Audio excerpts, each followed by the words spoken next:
اگر میں گفتگو کروں کہ اسلام کو جو مسائل درپیش ہیں ان میں سے بنیادی ترین معاملہ اس دور کے اندر میرے بھائیوں وہ یہ کہ مادیت اور روحانیت ان دونوں میں توازن برقرار رکھنا، اور اس توازن کو مسلمانوں کو سمجھانا۔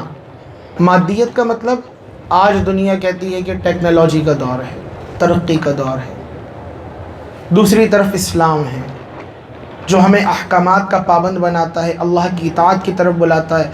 اسلام رسول اللہ کی اتباع کی دعوت دیتا ہے، اللہ اپنے محبوب کی اتباع کی دعوت دیتا ہے۔ اگر ترقی کو دیکھیں تو جو ترقی پسند ہیں، یہ جو ترقی یافتہ اپنے آپ کو کہلاتے ہیں، ان کا جو معاشرہ ہے اس معاشرے میں دین سے بیزاریت ہے۔ آپ کو کتنے عیسائی، یہودیوں کو تو چھوڑ دیں، عیسائی دنیا میں سب سے زیادہ بڑی تعداد میں مذہبی حیثیت سے سب سے بڑا مذہبی گروہ عیسائیوں کا ہے، لیکن ان کے بعد تعداد آتی ہے مسلمانوں کی۔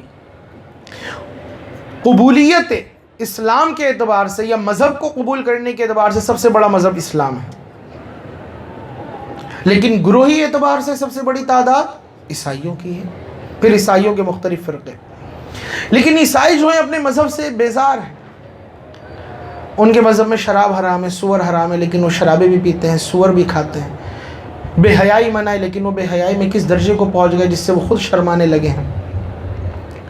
تو ایک طرف مادیت ہے، دوسری طرف روحانیت ہے۔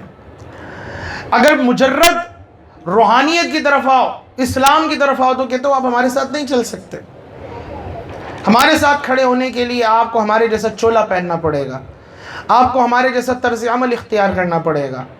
اور اگر مادیت کی طرف جائیں تو پھر یہ اسلام والے جو ہیں، یہاں پر مجرد اگر مادیت ہو تو پھر اسلام جاتا ہوا نظر آتا ہے اپنی ذات سے، ایمان کمزور ہوتا ہوا نظر آتا ہے۔ یہ ہماری صرف اورنگی ٹاؤن، داتا نگر، بلوچ گوٹ، یہ 7F یہاں کی کہانی نہیں ہے، پوری مسلمان برادری کو یہ معاملہ درپیش ہے۔ جو بچہ پیدا ہو رہا ہے یا جس نے دنیا میں آنا ہے اس کو بھی یہ مسئلہ درپیش ہے کہ جب آئے گا تو ایک طرف یہ دنیا کی رنگینیاں ہیں اور دوسری طرف روحانیت یعنی اسلام ہے۔ ان دونوں میں توازن کس طرح رکھیں؟